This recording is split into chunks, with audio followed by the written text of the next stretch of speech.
مولاي صل وسلم دائما أبدا على حبيبك خير الخلق كلهم.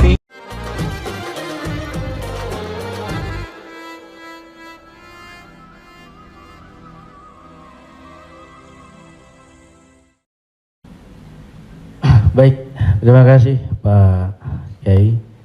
Silakan ada yang mau bertanya, kita minta 2 orang dulu dari teman-teman pelawak dulu. Ya, nampaknya muka lagi banyak masalah. Silakan. Yang mau bertanya? Adek Jigo. Bismillahirrahmanirrahim. Assalamualaikum warahmatullahi wabarakatuh. Terima kasih Ustadz. Kebetulan saya pribadi juga sebagai komedian Ustadz. Dan mewakili teman-teman semua, kakak-kakak, abang-abang semua. Kita di panggung itu selalu menghibur. Namun ketika momen ada sesuatu yang harus kita keluarkan, kadang menjatuhkan orang. Mulai dari fisik, mencela dan lain-lain. Yang saya mau tanyakan, apakah dengan niat kita menghibur menjadi catatan, apakah menjadi catatan dosa untuk kita? Terima kasih Ustaz. Ada seorang ulama dipanggil Imam Abu Hatim, tapi kemudian di ujung namanya itu ditambahkan kata Al-Asam. Asam diambil dari kata summum, bukmun, umyun. Umyun buta, bukmun bisu, summun tuli, peka. Jadi Abu Hatim Al-Asam artinya Abu Hatim peka, tuli. Secara bahasa itu menjatuhkan orang. Siapa itu? Itu Abu Hatim peka, Abu Hatim tuli. Karena ada beberapa orang, ada Abu Hatim, yang ini Abu Hatim peka, tuli. Tapi kenapa nama itu tetap tersemat di belakang namanya? Dan tidak ada ulama yang melarang menggunakan peka itu di belakang namanya. Karena dia tidak merasa dijatuhkan dengan itu. Lalu kemudian itu pula tidak menjatuhkan dia di depan orang banyak. Apa sebab kronologis dia dipanggil Al-Asam? Dia seorang ulama. Suatu ketika dia sedang duduk, datang seorang anak gadis bertanya fatwa kepada dia. Saat anak gadis itu bertanya fatwa tentang hukum halal haram suatu masalah, mungkin karena wallahu alam bisawab atau saking groginya atau saking kentut anak gadis itu di depan dia. Dia ingin menjaga marwah, harkat, martabat anak gadis ini supaya jangan sampai merasa malu, maka dia diam, pura-pura nggak dengar. Akhirnya anak gadis itu nggak jadi malu, pulang dan dia cerita ke orang lain. Aku tadi mengalami begini dan aku kentut di depan Imam Abu Hatim. Terus apa komen dia? Ternyata Abu Hatim itu peka. Panggil orang Imam Abu Hatim Al-Asam, peka. Sampai akhirnya setelah anak gadis itu meninggal, Imam Abu Hatim Al-Asam panjang umurnya, meninggal anak gadis itu, barulah Abu Hatim mengatakan, aku sebetulnya enggak peka, hanya ingin menjaga kehormatan dirinya. Jadi kisah Abu Hatim Al-Asam dapat kita pahami 2 makna. Satu sisi ada saatnya kita menjaga kehormatan orang sampai mati dia.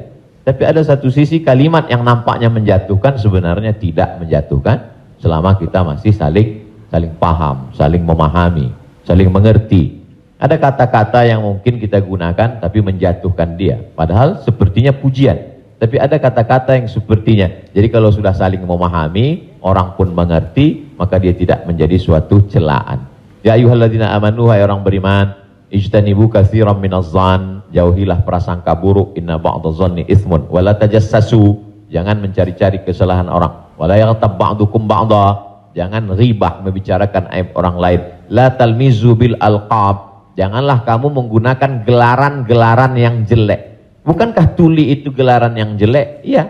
Tapi saat itu digunakannya bukan untuk menjatuhkan dan mereka saling memahami tentang hal itu. Wallahu a'lam bishawab. Baik Ustaz, satu pertanyaan seputar dunia entertain.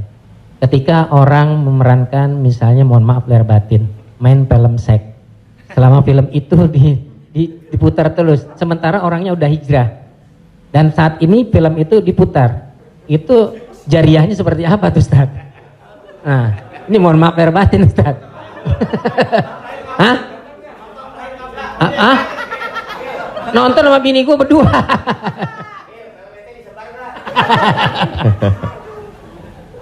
Man sanna fil islami sunnatan hasanatan, siapa yang membuat perbuatan yang baik, falahu ajruha, dia dapat pahalanya, wa ajru man amila biha, dan orang lain yang terinspirasi dengan itu.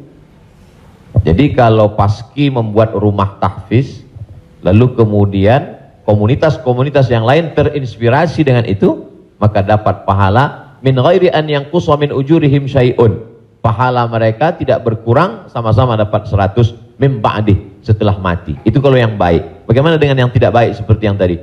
Man sanna fil islami sunnatan sayyi'atan, siapa yang membuat sesuatu yang tidak baik, falahu wizruha, dia dapat dosanya, wa wizru man amila biha, dan dosa orang lain yang melakukannya.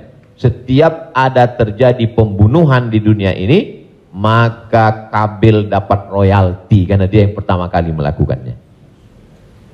Tapi Kabil tidak sempat taubat, tidak sempat hijrah. Jadi kalau ada yang sempat melakukan perbuatan jelek, dosa, saat dia taubat, dia buat konferensi pers. Saya sudah taubat, sudah mu'alaf kalau dia tidak Islam. Kalau dia sudah masuk Islam, saya sudah hijrah. Maka saya meminta kepada seluruh jamaah yang ada di dunia ini, yang masih menyimpan gambar, foto, video saya, tolonglah kalian delete, dan saya minta ampun kepada Allah Subhanahu wa taala. Lebih daripada itu sudah di luar kuasa dia. La yukallifullahu nafsan illa wus'aha.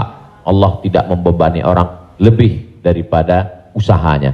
Ada seorang hamba berpesan di zaman Nabi SAW, nanti kalau aku mati, maka bakarlah jasadku, lalu campakkan debunya ke laut. Kenapa? Karena aku takut bertemu dengan Allah Subhanahu wa taala atas segala dosa-dosaku. Disampaikan kepada Allah Subhanahu wa taala. Kata Allah, aku ampuni hambaku itu karena masih ada rasa takut dalam hatinya. Makanya khotib naik ke atas mimbar, pesannya ittaqullah, takutlah kepada Allah. Kenapa kurban Habil diterima, kurban Kabil tidak diterima? La imbasatta ilayya yadaka litaqtulani, andai kau ambil batu besar untuk kau timpakan ke atas kepalaku, kata Habil, ma ana bi basiti yadiya ilaika li aqtulak, aku tidak akan membalas untuk membunuh wahai saudaraku. Kenapa? Inni akhafullah, aku takut kepada Allah Subhanahu wa taala. Saya yakin Mas, Abang yang berprofesi dalam dunia keartisan ini, apa yang membuat hijrah ini? Masih ada rasa takut di dalam hati. Rasa takut inilah yang kita pupuk bersama. Ada takut 5%, 5% kita jadikan menjadi sebuah komunitas, lalu kemudian kita jadikan sebuah amal nyata dalam kehidupan, disupport oleh Pak Prof dengan keluarga besar almarhumah, diberikan kesempatan untuk menuntut ilmu di Fakultas Hukum, di penyiaran Islam, maka dia menjadi gerakan yang luar biasa. Wallahu a'lam. Terima kasih. Selanjutnya ada adik Ginanjar Sukmana. Setelah itu Bang Atet Jakaria. Terima kasih Bang Tola, Tobek Lala. Ustadz, tadi Ustadz cerita bahwa Rasulullah juga bergurau, tapi gurauannya itu tidak pernah berdusta, dan itu yang tidak boleh, kata Rasulullah. Sementara teman-teman pelawak, sadar atau tidak sadar, lawakannya itu banyak berdustanya juga Ustaz, cari-cari mengada-ada kan, karena memang tujuannya untuk membuat orang tertawa. Tapi kalau saya kan, maaf, saya bukan pelawak, saya peragawan Ustaz, jadi peragawan pakaian anak-anak.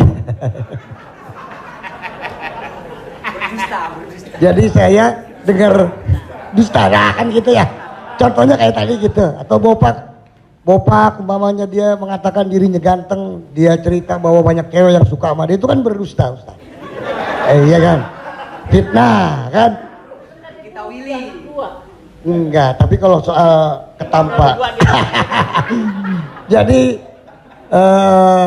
mohon dijelaskan kembali oleh Ustadz Abdul Somad batasan bagaimana di dalam melawak yang tidak boleh berdusta, sehingga kalau memang ternyata pelawak tidak boleh berdusta dalam melawakannya, mungkin saya sedang pikir-pikir dulu untuk melanjutkan profesi gini Ustaz. Saya takut masuk neraka. Terima kasih Ustaz Abdul Somad. Assalamualaikum warahmatullahi wabarakatuh. Ada saatnya kita berilustrasi, menceritakan suatu kisah. Jadi sebetulnya para penulis novel Islam pun dia sebenarnya kisah itu ada juga yang fiktif atau dicampur antara nyata. Bahkan Buya Hamka menulis kisah campuran antara tenggelamnya kapal Panderwick adalah campuran antara nyata dan fiksi. Apakah ketika orang bercerita tentang fiksi itu dia berdusta? Tidak. Jadi kita bisa bedakan itu antara orang memang betul-betul dia berdusta. Kemarin saya melakukan ini suatu, padahal cerita itu tidak ada. Beda dengan dia misalnya katakan, saya ini Ustadz seorang peragawan, tapi peragawan pakaian anak-anak. Tidak, Mas Ginanjar tidak sedang bercerita, kemarin di mall saya memperagakan pakaian anak-anak Pak Ustadz. Ketika saya pakai pakaian anak SMP, semua ketawa. Itu dusta. Tapi ketika dia katakan cerita awal tadi, semua orang tahu bahwa dia tidak sedang memperagakan pakaian anak-anak. Dia hanya sedang menunjukkan tentang dirinya. Secara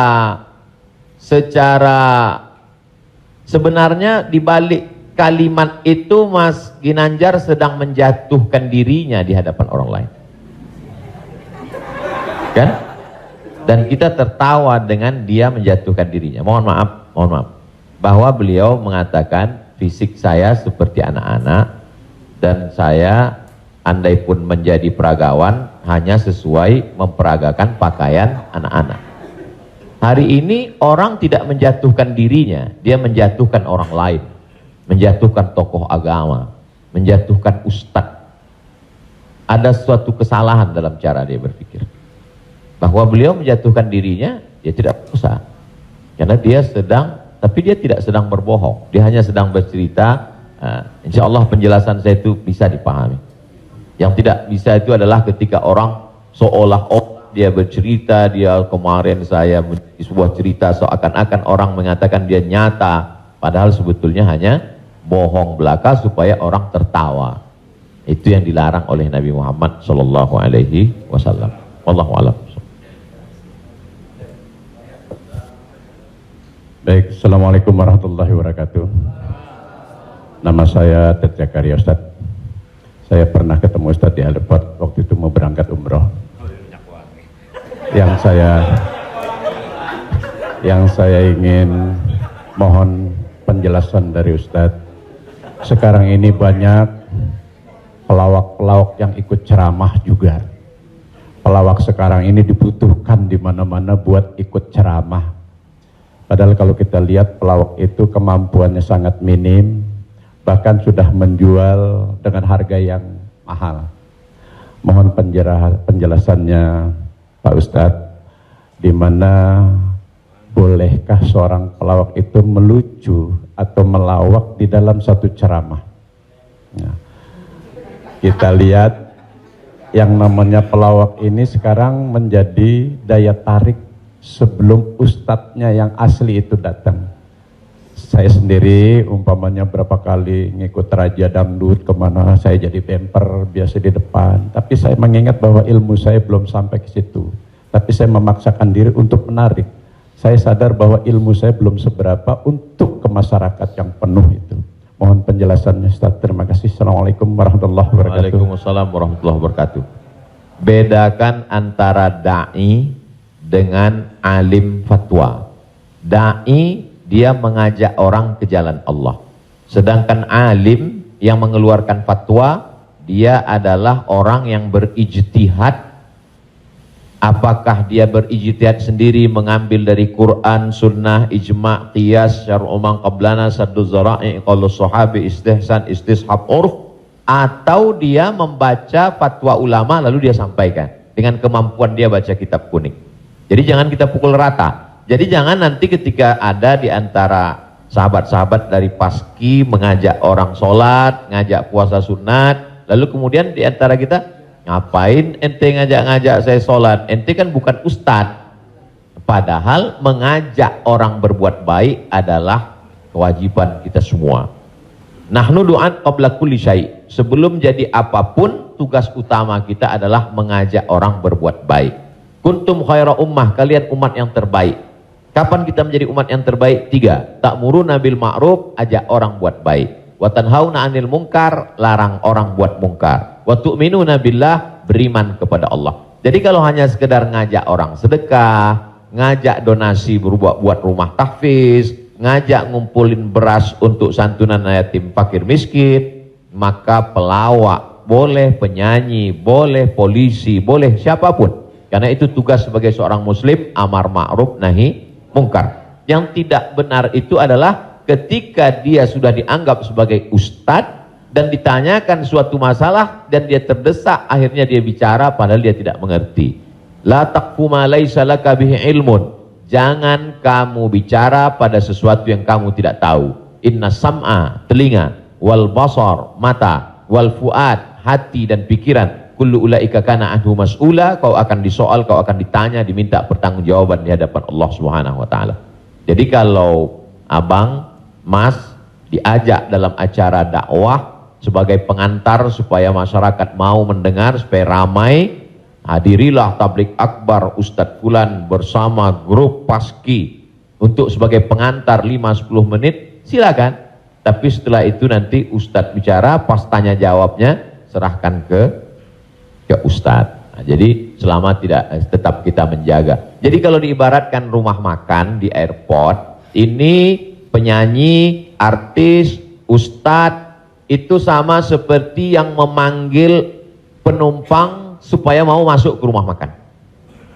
Bapak Ibu Saudara sekalian yang mau perjalanan, silakan mampir ke tempat kami, silakan mampir ke rumah makan kami. Nah, ini yang ngajak. Nanti setelah orang mampir masuk ke dalam, baru dia ketemu spesialisnya. Yang mau makan soto di sana, yang mau soto Medan di sana, yang mau soto Betawi di sana, yang mau bakso di sana. Begitu lebih kurang. Karena masyarakat kita belum sampai pada level ngaji. Masyarakat kita ini 3 level. Pertama, level 1 yang memang sudah ngaji sama para habaib, baca kitab kuning serius, khatam dari A sampai Z. Ini memang nggak perlu pakai pemanggil tadi. Yang kedua adalah level yang masih mau ke masjid, tapi juga tergantung SMS kemana ngajak. Ngaji oke, kesini pun oke. Ini yang level 2. Yang level 3, ngelihat masjid pun masih takut. Makanya saya kalau tablik akbar pengajian ke daerah, itu saya bagi 3. Ada pengajian yang saya memang nggak mau di masjid, saya pengajiannya maunya di lapangan sepak bola, di stadion, supaya sampai ke grassroots. Ada level 3 yang belum mau ke masjid. Saya terus terang Ustadz, ke masjid ini trauma, beberapa teman saya ke masjid ninggal. Nah, jadi yang level ini masih mau, masih bercampur. Jadi kalau ada orang yang ngejek, apa itu, dakwah apa itu, pengajian apa itu, kenapa melibatkan artis? Ini salah satu cara. Jadi Wali Songo dulu tidak bisa Wali Songo datang ujuk-ujuk langsung baca kitab kuning, nggak bisa. Makanya mereka buat solawatan. Dia tahu tradisi orang Jawa pukul gending pakai wayang, maka dia buat cara wayang. Dia pakai wayang. Jadi sekarang kalau mampu buat film pendek atau melibatkan artis, video tanya jawab saya dengan pertanyaan yang sama, dengan jawaban yang sama, tapi dengan pengantar artis berbeda viewernya. Yang ngasih tahu penonton. Ustadz coba Ustadz lihat ini. Ini dengan musyawarah sekian penontonnya. Tapi ketika Ustadz di masjid dengan jamaah sekian penontonnya. Artinya apa? Dakwah bisa sampai melalui lisan sahabat-sahabat, kawan-kawan. Jadi pakai kesempatan ini untuk mengajak orang lebih banyak ke jalan Allah Subhanahu wa taala. Wallahu a'lam. Barakallah.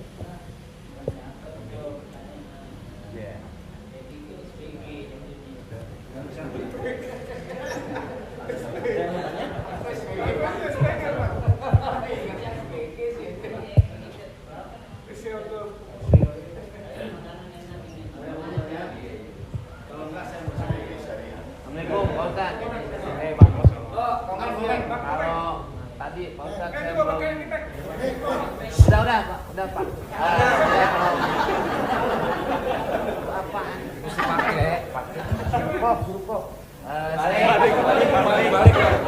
Saya belum paham yang tadi Pak Ustadz bilang apa wasaah. Wasa'ah pe wasi. Oh, lo jangan nyampur. Agama lo beda lo. Wasa'ah be sambil bercanda apa-apa tadi gitu. Pak Ustadz lupa ya, nanti saya jelasin lagi. Apa tadi? Wasa'ah kalau nggak salah.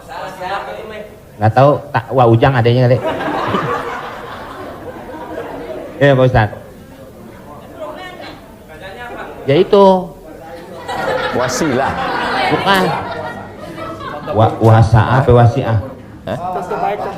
Wassalam habis dong. Hah? Sa'ah wa sa'ah. Nah, itu Pak Ustaz. Sa'ah. Jadi ketika itu ucapan hadis Nabi. Ada seorang sahabat, dia datang menemui Nabi.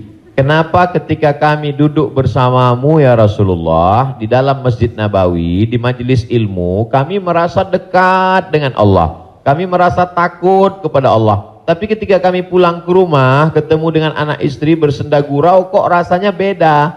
Lalu apa kata Nabi? Sa'ah wa sa'ah. Hidup ini ada masanya serius, ada masanya bercanda, ada masanya begini. Lau kuntum kama kuntum la safahatkumul malaikah. Seandainya kamu seperti itu terus, seperti saat berada denganku di hadapanku di masjid, tidak berubah-berubah, turun malaikat bersalaman dengan kamu, kata Nabi SAW. Jadi sahabat itu pun mengalami seperti yang kita alami dan kekhawatiran seperti kekhawatiran kita. Ketika kita duduk dengan Habib, dengan Ustadz di masjid, dengan Kiai, dengan Tuan Guru, terasa begitu full iman. Tapi begitu pulang ke rumah, kok begitu ya? Rasa yang kita rasakan sekarang dirasakan juga sahabat Nabi dulu, dan mereka tanya, kata Nabi nggak salah. Karena hidup ini ada sa'ah wa sa'ah. Sa'ah artinya bahasa Indonesianya saat. Semua ada saatnya, semua ada masanya. Selama tidak kita katakan, kamu kok mabuk kemarin? Semua ada saatnya. Ada saatnya mabuk, ada saatnya. Allah. Terima kasih Pak Ustaz. Paham ya? Enggak, ya paham dong.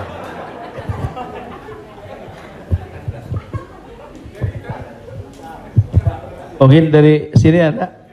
Tapi satu lagi pertanyaan, saya mau nanya. Pak Ustadz, ini masalah saya pribadi. Jadi saya ya ada masukan juga ketika hukum riba. Mobil itu ya, itu umum ya kan. Jadi mobil kita jual, kemudian kita coba berusaha cash. Saya untuk menghilangi kredit. Nah saya mau tanya, ini juga amanat dari keluarga saya, dipastikan lagi. Boleh nggak, Kiai, kita kredit mobil? Padahal ini menjadi hal penting bagi saya untuk mobilisasi kemana gitu. Saya punya anak kan baru kelar UIN. Jadi ini saya lagi diceramai gitu. Papa sudah lah Pak, jual Pak. Kita nggak usah dibeli, lillahi ta'ala aja. Ya saya bilang ini lillahi ta'ala agak susah, nah saya bilang gitu. Tapi ini real, saya jual, saya mencoba untuk beli cash, nungguin cash lama. Jadi jangan suka buka aib orang, Mbak.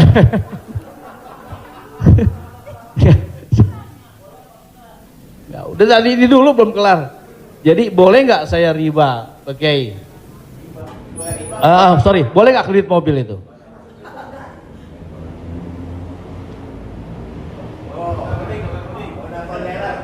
Alhamdulillah CRV jadi baru gue. Buka Google, ada tulisan saya di situ. Nanti Bapak, Ibu, Abang, Mas share ke teman-teman. Buka Google, tulis di situ Somat Morocco, SOMADMOROCCO, Somat Morocco, SOMADMOROCCO, Somat Morocco, spasi kredit, sudah, enter. Somat Morocco spasi kredit, tulisan yang paling atas kredit, ada tanda tanya, Aska. Di situ jawaban. Saya sudah tulis tentang masalah kredit ini.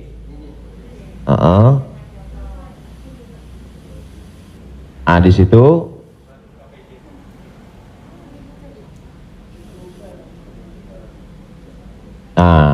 bisa dibaca. Bisa bahasa Arab, Ustaz. Ada terjemah Mas Komeng, terjemah di bawah. Terjemah di bawahnya. Terjemah di bawah. Majma' Al-Fiqih Islami membolehkan jual beli dengan tempo.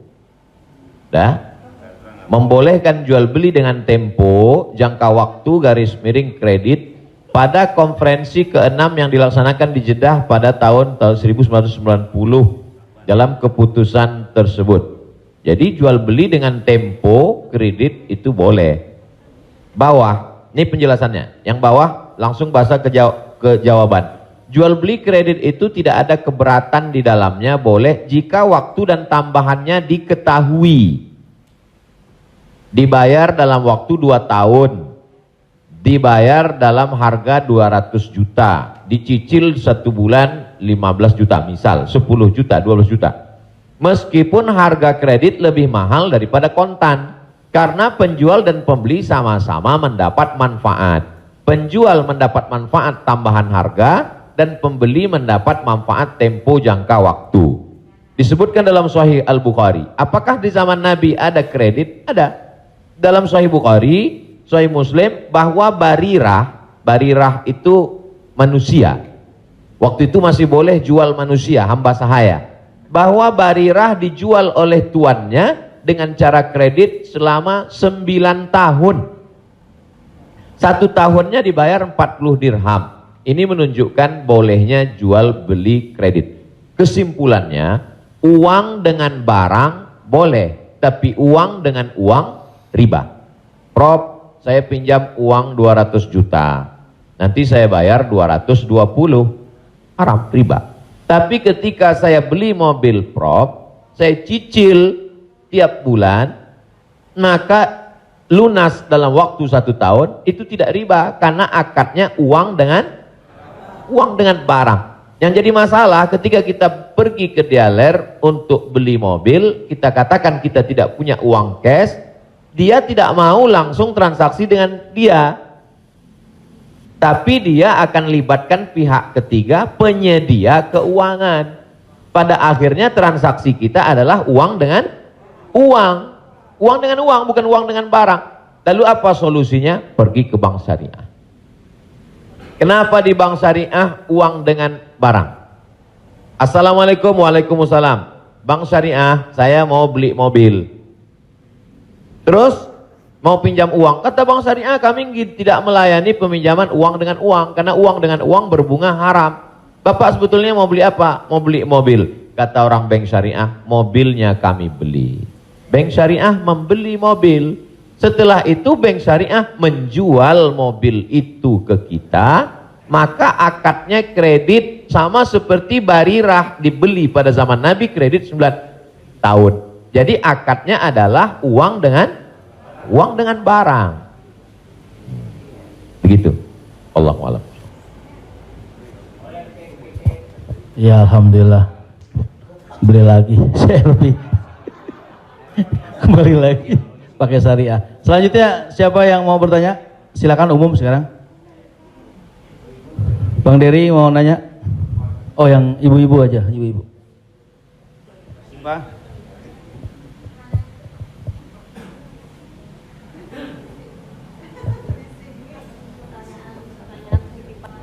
Jadi Ustadz, mohon maaf Ustadz, tadi di garis bawahin lagi. Jadi artinya leasingnya yang nggak boleh ya Ustadz. Misalnya kita beli kepada dealer mobil, kita bercicil kepada yang punya dealernya boleh. Tapi kalau kita minta dari kayak sekarang banyak perusahaan-perusahaan leasing, itu yang tidak boleh. Maksudnya itu Ustadz. Ketika saya mau beli mobil, saya tidak punya uang cash, maka kata si dealer, kami akan arahkan Bapak ke penyedia keuangan. Maka sebenarnya saat itu saya membeli mobil itu cash sebenarnya. Karena dealer tidak mau, dia barang ini tidak cash. Jadi kemudian yang saya cicil setiap bulan itu adalah bukan mobilnya tapi uangnya. Maka saya terjebak pada rentenir, riba, bahasa kerennya leasing segala macam. Inilah yang menyebabkan haramnya karena transaksinya adalah uang dengan uang. Lalu solusinya mana Ustadz? Bank syariah. Karena di bank syariah itu disitulah letak. Jadi orang yang tidak mengerti dia katakan sama aja bank syariah dengan konvensional, bedanya pegawainya pakai jilbab, masuknya assalamualaikum. Enggak. Perbedaan dalam jual beli dalam Islam itu adalah pada akadnya. Maka bank syariah membeli mobil itu milik bank syariah, maka saya membeli mobil itu secara cicil, akadnya adalah uang dengan barang. Wallahu a'lam. Satu lagi Ustaz, kalau beli emas secara online itu gimana Ustaz? Sebagian ulama mengatakan membeli emas secara online tidak langsung dan dicicil riba. Mengapa mereka mengatakan riba? Karena transaksi itu uang dengan uang. Oh ini enggak uang dengan uang Ustadz. Ini Ustadz uang rupiah. Lalu kemudian yang jual ini kan emas. Di zaman Nabi enggak ada uang kertas. Di zaman Nabi hanya ada dua uang. Yang pertama dinar, uang emas. Yang kedua dirham, uang perak. Maka ketika saya beli emas tidak cash, maka sesungguhnya akadnya adalah uang dengan uang rupiah dengan uang emas. Itulah orang yang mengatakan nggak boleh beli emas kalau nggak cash karena transaksinya uang dengan uang. Tapi pendapat kedua mengatakan boleh beli emas kredit tidak cash. Kenapa? Karena zaman sekarang emas sebagai komoditi, emas sebagai barang, emas bukan sebagai uang. Dan fatwa Majelis Ulama, fatwa Ormas Islam kontemporer mengatakan boleh beli emas tidak cash karena emas zaman sekarang bukan uang. Emas sekarang adalah barang. Jadi sama dengan kalau saya beli mobil boleh kredit, maka beli gelang juga boleh karena bukan uang dengan uang. Di situ letak sebab boleh tidak bolehnya. Wallahu a'lam.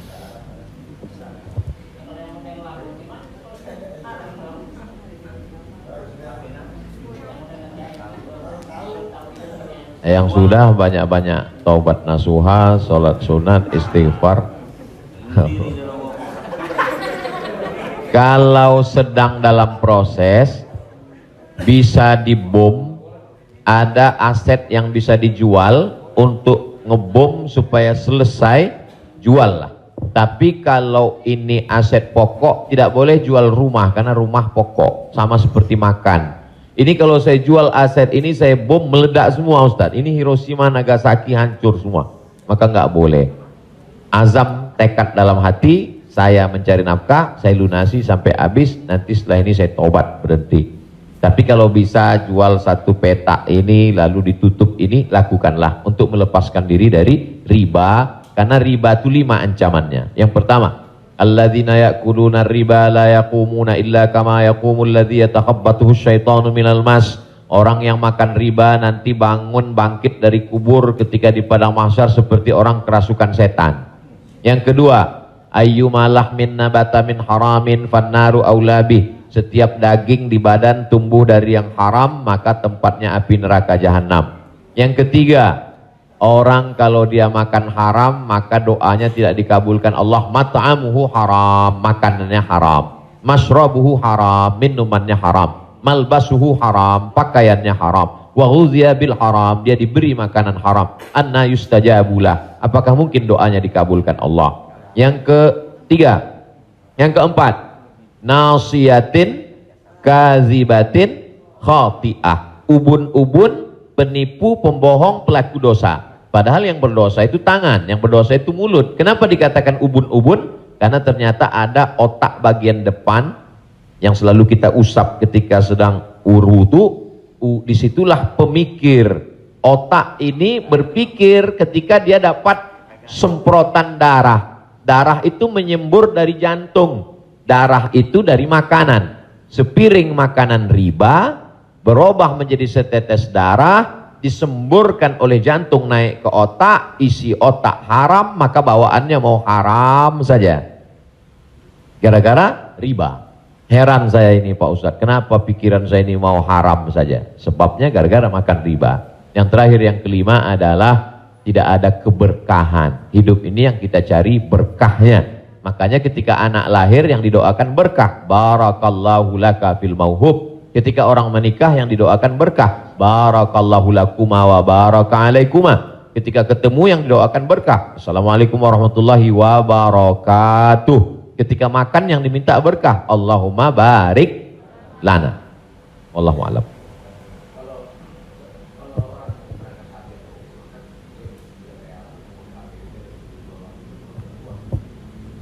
Transaksi uang dengan uang boleh dengan syarat yadan biadin, langsung cash.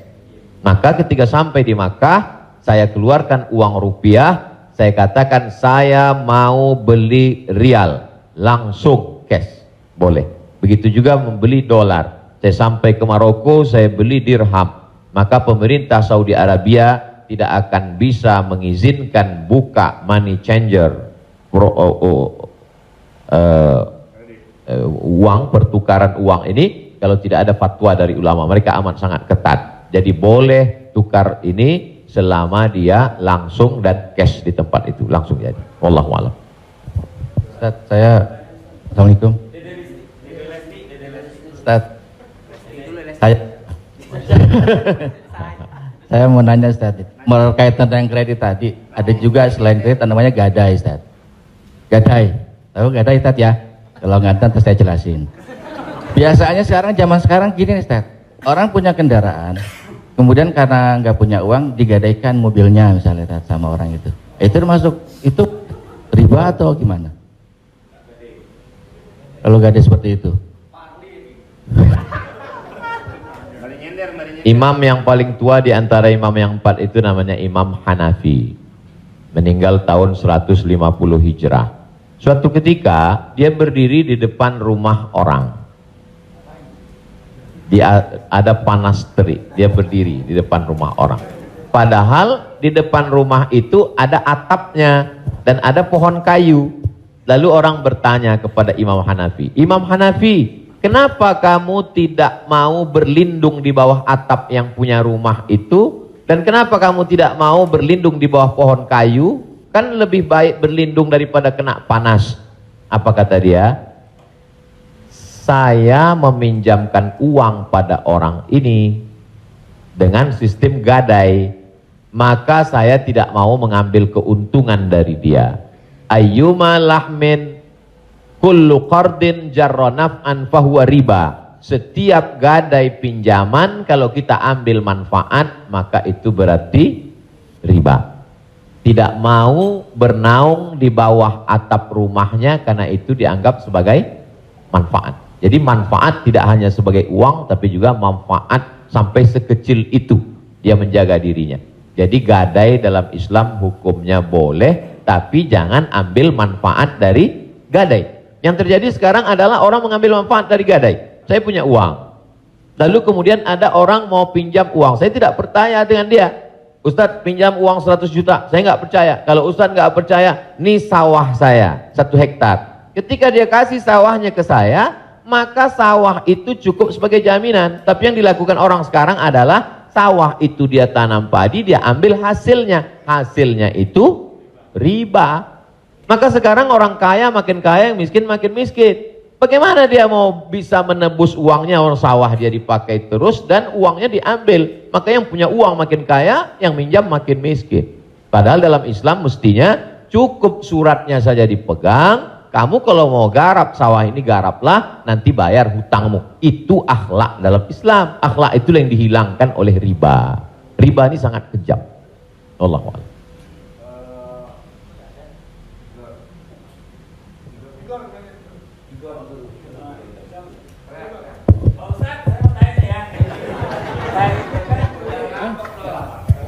Pak Ustadz, Assalamualaikum.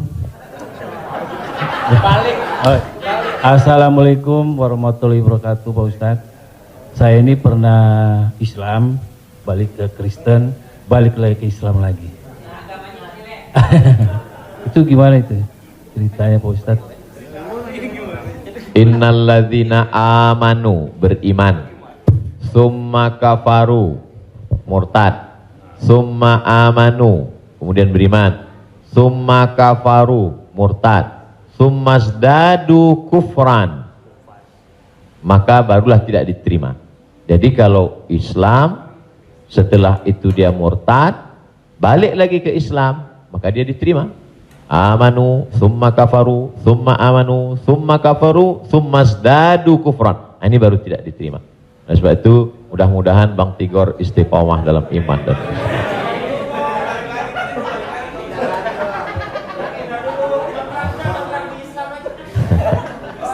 Agama lu kayak angkos bolak-balik.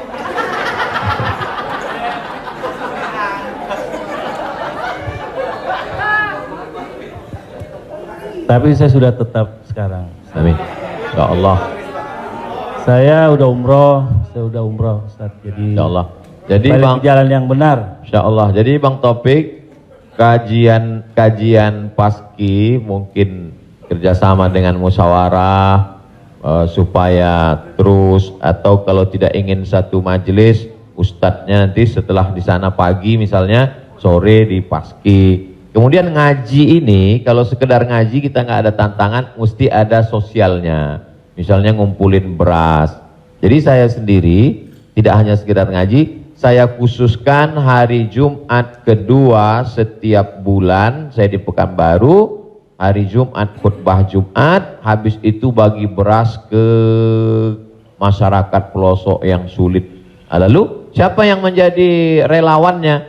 Yaitu relawan-relawan biker subuhan, mantan petato, kemudian hijrah, pemuda hijrah. Karena kalau cuma ngaji, orang tidak ada tantangannya. Jadi saya ingin ke depan paski ngaji, kemudian ada gerakan dakwah, kemudian ada gerakan sosial, buat rumah tahfiz, lalu kemudian tidak hanya uang dari komunitas saja, buat yayasan, kami membuka rumah tahfiz gratis untuk yatim dan segala macam, kirim ke nomor rekening berikut ini, pasang pancingnya, Allah Ta'ala memberikan. Belajar kita dari yang dilakukan oleh almarhumah, 250 yatim 40 tahun, Prof. 43 tahun bisa tidak putus. Inspirasi. Jadi kalau mau, maka kita bisa ikuti jejak. Sehingga kita, jadi kelanjutan itu, maka Bang Tigor dan abang yang lain, dia akan terpacu terus untuk datang setiap kajian pekanan, lalu kemudian memperbaiki tahsin bacaan Qur'annya, lalu kemudian meluruskan kajiannya, kemudian ada konsultasi dengan ustadz, tanya jawab dan lain sebagainya. Wallahu a'lam.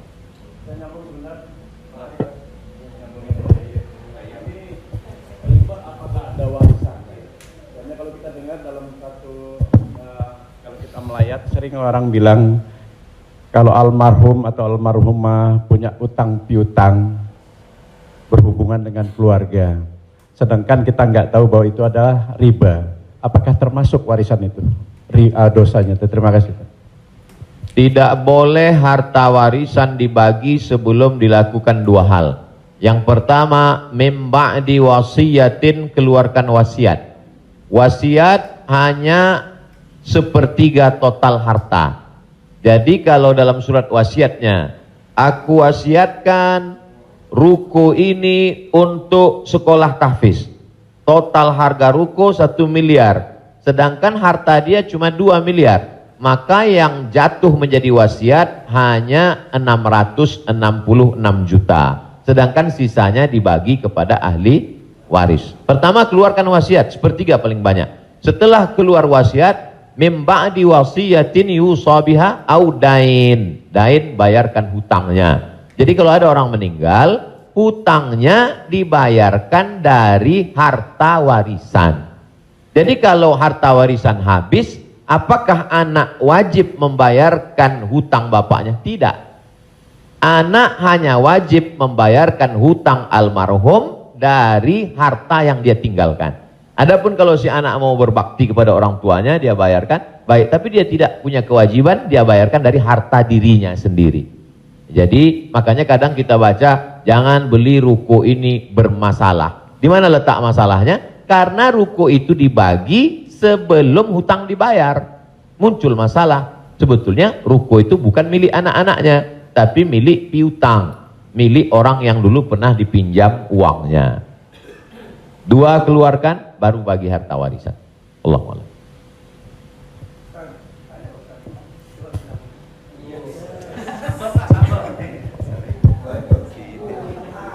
Terima kasih Pak Ustadz. Saya mau tanya tentang peminjaman uang.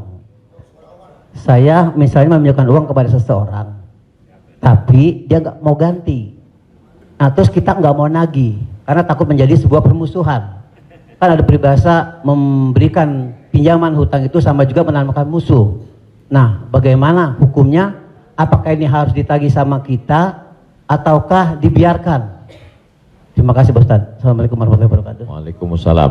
Ayat yang paling panjang dalam Al-Quran, 1 halaman penuh, Al-Baqarah 282. Bukan tentang haji, bukan tentang puasa, tapi tentang perjanjian hutang piutang. Ya ayyuhalladzina amanu, hai orang beriman, idza tadayantum bidainin, kalau kamu menjalin transaksi hutang piutang ila ajalim musamma, sampai batas waktu limit tertentu, faktubuh, tulislah. Wal yaktub bainakum katibun bil adli, hendaklah ada seorang penulis yang menulis dengan adil.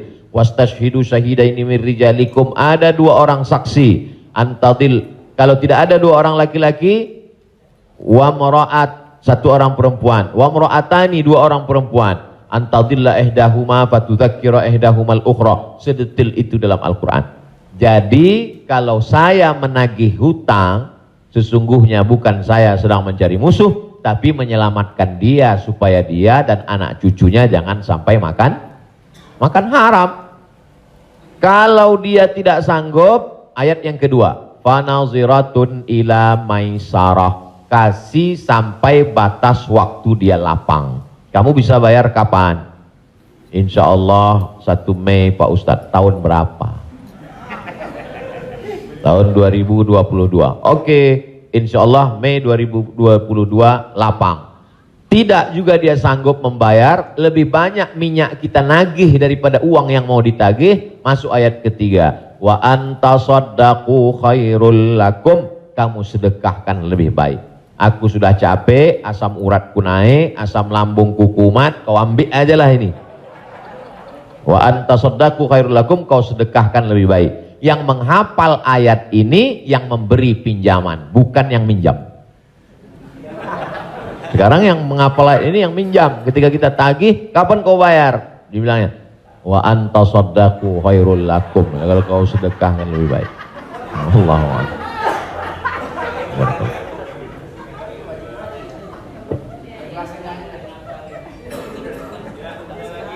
Ada yang nanya lagi? Ada yang nanya lagi ya? Di luar utang piutang. Saya mau tanya ini Pak Ustadz, kan kalau ada teman yang ulang tahun, kita suka bilang selamat ulang tahun, kita doakan semoga panjang umur. Sementara yang namanya ajal tidak bisa meleset 1 detik, tidak boleh kurang dari 1 detik, tidak boleh lebih dari 1 detik. Lalu bagaimana kita percuma kita berdoa seperti itu dong Ustadz? Iya kan? Ya itu, enggak ya? Terima kasih Ustaz.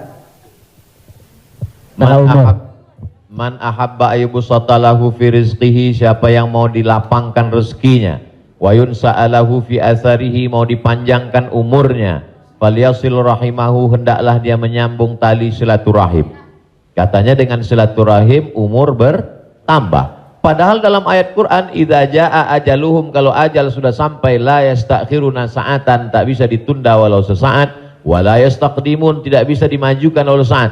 Apakah kontradiktif antara ayat dengan hadis dengan doa dari Mas Dery bahwa umur bisa bertambah? Tidak kontradiktif. Lalu yang kontradiktif itu apa? Pemahaman kita. Dijawab oleh Syekh Muhammad Mutawalli Asy'arawi, ulama besar dari Al-Azhar Kairo Mesir. Nama kitabnya Fatawa Al-Kubra, fatwa-fatwa besar, bahwa umur tidak ditambah Tapi doa panjang umur dan bersilaturahim panjang umur itu maksudnya kualitas umurnya bertambah. Ada orang yang umurnya 40 tahun tapi hafal Quran, berzikir, diisi dengan wakaf, infak, sedekah. Ada 40 rumah warung jatuh mati. Jadi yang dimaksud kita doakan, semoga Mas Dery dan semua paski kita semua panjang umur. Maksudnya umurnya berkualitas, berisi. Itu. Wallahu a'lam.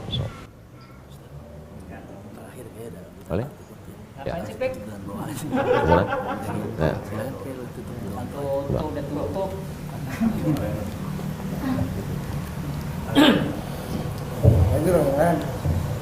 Ya. Bapak Ibu yang berbahagia, karena Pak Kiai agak capek besok mau ke Riau, mau pulang kampung, jadi kita ikut. Kiainya nggak ada rangkul, jadi iya, alhamdulillah sudah dicukupkan untuk pertanyaan. Nanti kalau yang mau bertanya, tulis aja surat, langsung kirim ke Bopak. Biar Bopak yang kirim ke Ustaz Somad. Baik, Bapak Ibu yang berbahagia, alhamdulillah kita sudah mendapat pencerahan. Mudah-mudahan ini menjadi langkah awal kita untuk mendekati agama kita dengan bijak tentunya. Semoga Allah memberikan kecerdasan kepada kita. Di sisa umur kita ini, mudah-mudahan menjadi orang yang bermanfaat buat diri dan agama secara bangsa. Amin. Pak Kiai, kita mohon untuk memberi doa untuk acara ini. Terima kasih. Astaghfirullahaladzim, astaghfirullahaladzim, astaghfirullahaladzim, alladzi la ilaha illa huwal hayyul qayyum wa atubu ilaih. A'udzubillahi minasyaitonir rajim. Bismillahirrahmanirrahim. Alhamdulillahirabbil alamin, arrahmanir rahim, maliki yaumiddin. Iyyaka na'budu wa iyyaka nasta'in. Ihdinas siratal mustaqim, siratal ladzina an'amta 'alaihim ghairil maghdubi 'alaihim waladdallin. Amin. Allahumma shalli ala sayidina Muhammad wa ala ali sayidina Muhammad.